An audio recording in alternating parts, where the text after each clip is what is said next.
You've done it. Everyone has. Someone delivers bad news and you laugh. A teacher catches you off guard and something escapes that sounds like a giggle. Someone you love is crying in front of you and your face does something completely wrong and you spend the next 3 days trying to explain it to yourself. It's one of the most disorienting things the human body does. Not because it's rare, because it happens constantly and nobody ever explains it. You're not cruel. You're not broken. But in that moment, with that laugh hanging in the air, you feel like both. That laugh wasn't yours. Not really. It belonged to something much older. Something running underneath your thoughts, underneath your intentions, underneath everything you actually meant to say. Once you understand what it was doing, you'll never be embarrassed by it the same way again. But you might understand something harder than embarrassment, something closer to the truth. Picture this.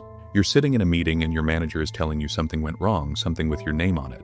The room is quiet, everyone is watching, and from somewhere you cannot locate or control, a small sound escapes. Not a real laugh.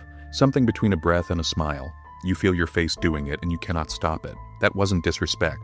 That was your nervous system scribbling a note before you could read it. When the brain detects threat, social, emotional, physical, it rarely distinguishes. It floods the body with stress hormones, and the body needs somewhere to put that energy immediately.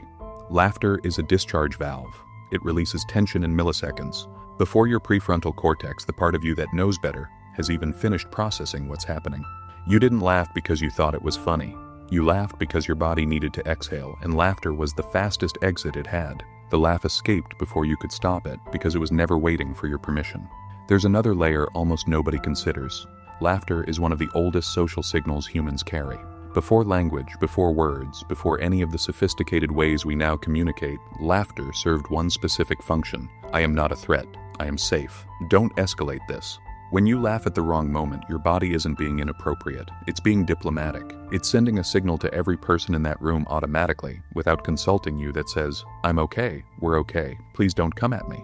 A peacekeeping mechanism dressed as the worst possible response. And here's where it gets interesting. Sometimes it works. The tension breaks. The room exhales, the moment passes. But sometimes it doesn't, and the cost is invisible and real. The person across from you feels dismissed. Someone who was about to open up closes back down. A moment that could have held honesty gets rerouted into something safer and shallower, and neither of you fully understands why the connection didn't land. Your nervous system jumped ahead like a messenger without words, and delivered the wrong message to the right person at the worst possible time. That's not a character flaw, but it's not nothing either. Watch what happens when someone receives bad news in front of other people. Not devastating news, just the ordinary kind. A rejection, a plan falling through, something small but real breaking in front of witnesses. And they laugh. Not because it's funny, because the laugh is the only thing standing between them and the full weight of it landing all at once in a room that isn't safe enough to hold it. Psychologists call this a displacement behavior. It's what happens when the emotion is too large or too tangled to come out directly right now in front of these people. In this moment, the laugh isn't avoiding the feeling, it's stalling it, holding the door closed just long enough to get somewhere private first. People who laugh when they receive bad news aren't in denial. They're doing the only thing their system knows how to do when the feeling is real, but the moment can't carry it yet. Then there's the small one. The one nobody talks about because it's almost too minor to mention, except it happens constantly and you know exactly what it feels like.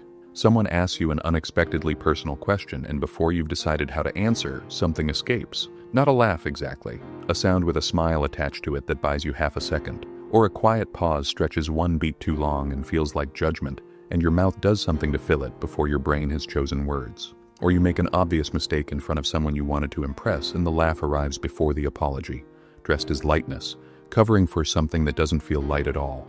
These aren't significant moments. That's exactly why they matter.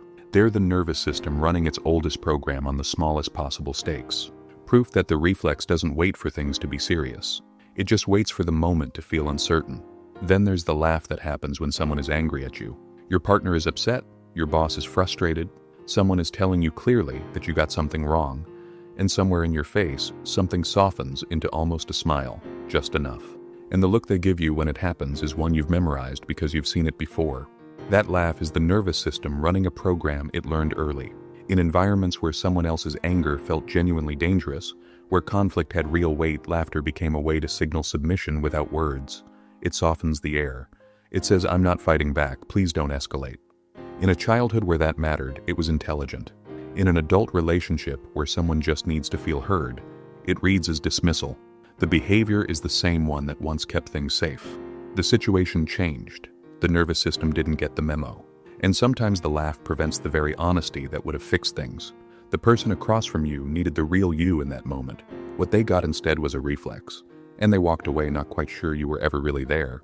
But the real reason isn't what most people think. Everyone assumes nervous laughter is a social failure, a glitch, something to be quietly managed and apologized for and hated about yourself in the dark. It's not a glitch. It's a grammar. Your nervous system has its own language, and laughter is one of its oldest words. Not, "this is funny." Something older and harder to translate. I am overwhelmed and I am still here and I am trying to stay connected to you while something inside me is happening that I cannot control. That's not communication failing. That's communication running at a frequency language hasn't caught up to yet.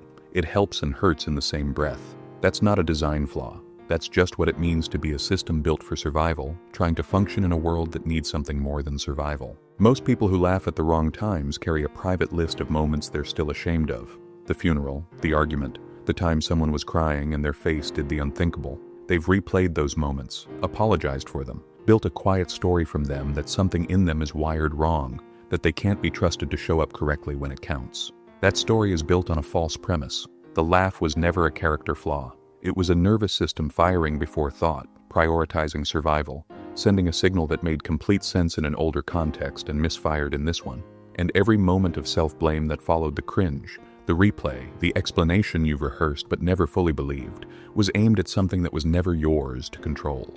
You weren't laughing because you didn't care. You were laughing because part of you cared so much it panicked, and the laugh was the only thing that came out.